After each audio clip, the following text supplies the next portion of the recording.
हमने हमारी बेटी को हमारी तरफ से हमारा समझ लिया है हुक्म कि हमारी तरफ से वो मर चुकी है, हम उसकी तरफ से मर चुके हैं।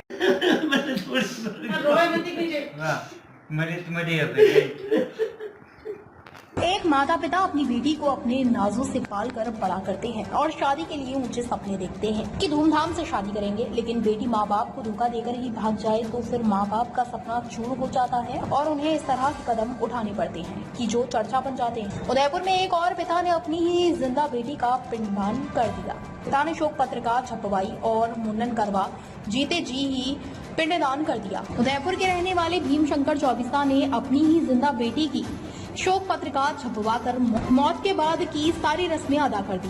भीम शंकर चौबीसा की बेटी ने किसी अन्य समाज के लड़के से लव मैरिज कर ली। इससे भीम शंकर चौबीसा बहुत आहत हुए और उन्होंने अपनी बेटी की मौत के बाद की सारी रस्में अदा कर दी। भीम शंकर चौबीसा ने सोचा था कि उनकी बेटी बड़ी हो गई है और उसके हाथ पीले करेंगे और धूमधाम से शादी करेंगे। वो अपनी बेटी की शादी के कार्ड छपवाने की सोच थे। उसके पहले ही उन्होंने शादी कार्ड तो नहीं छपवाए, लेकिन शोक पत्रिका छपवाए। चौबीसा ने अपने ही घर में एक कुर्सी पर अपनी जिंदा बेटी की तस्वीर लगा रखी और उसके सामने अगरबत्ती लगा दी। पिता ने कहा कि उसने किसी अन्य जाति के लड़के से शादी कर ली जो उन्हें नागवाज गुजरा। चौबीसा ने अपनी बेटी की शोक पत्रिका छपवाकर उसमें लिखा है कि बड़े दुख के साथ सूचित करना पड़ रहा है कि मेरी कुपुत्री निकिता चौबीसा का हमारे परिवार की तरफ से स्वर्गवास दिनांक 20 मई को हो गया है। कृपया पधार कर नगरगामी आत्मा को शांति प्रदान करें।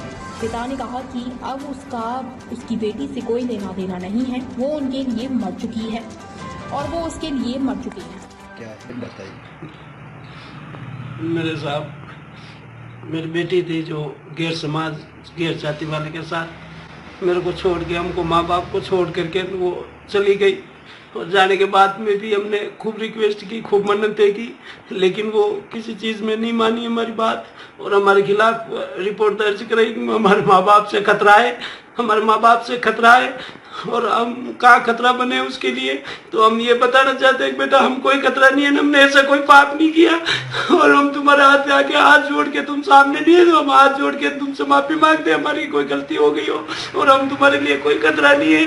और भगवान ने ऐसा कोई कानून नहीं बनाया उनको बिना माँ बाप की परमिशन से कोई शादी कर ले, जीवन में वो माँ बाप रोते रह जाए। 20 साल तक वो माँ बाप मेहनत मजदूरी करके बच्चों को बड़े करते हैं। तो सरकार एक थोड़ी मेरे से निवेदन है आपके मार्फत से कि हर माँ बाप को ऐसा नहीं रोना पड़े, मेरे जैसे किसी को नहीं रोना पड़े और कोई ऐसे शादी के सर्टिफिकेट और उनको पुलिस सुरक्षा सब दे करके कोई माँ बाप किसी औलाद को नहीं मारता है साहब। वो कोई माँ बाप किसी औलाद को मारता नहीं है ना, उसको गिरफ्तार होना पड़े, पुलिस में जाना पड़े, ऐसा नहीं कि हो गए कभी परिवार की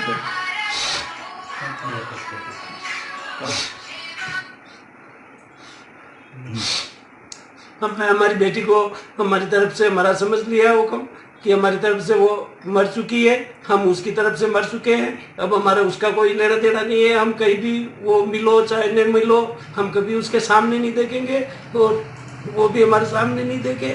और हमारे लिए जो षड्यंत्र रच रही है उसके हाथ जोड़ के निवेदन है कि वो हमारे खिलाफ ऐसा कोई नहीं करे जो जिससे हम बिल्कुल ही हमें मरना ही पड़े, मजबूर होना पड़े हमको मरने के लिए। ऐसा नहीं करें, किसी माँ के बाप के साथ ऐसा कोई बेटी नहीं करे, ये मेरा निवेदन है। कोई समाज का कोई प्रेशर है क्या आपके? समाज का कोई प्रेशर तो नहीं होगा? समाज का प्रेशर? हाँ जी, समाज का कोई प्रेशर नहीं। समाज का कोई प्रेशर नहीं। ये मेरी मन आत्मा से मैं रोज रो रहा हूँ कि मेरी बेटी कब आ जाएगी, लेकिन उसने ऐसी रिपोर्ट दर्ज करा दी कि मेरे बाप से मेरी माँ से खतरा है तो वो मेरे पास नहीं आएगी। इसलिए मैंने कहा मेरी तरफ से कोई खतरा नहीं है और मैं ये आज से तुम हमारे लिए मर गए और मैं तुम्हारे लिए मर गया और ये माफ करना मेरे को, बस यही निवेदन है।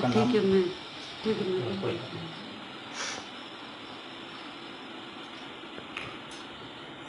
ताज़ा खबरों से जुड़े रहने के लिए हमारे चैनल को सब्सक्राइब करें और बेल आइकन को दबाना ना भूलें ताकि हर खबर की नोटिफिकेशन आपको मिलती रहे।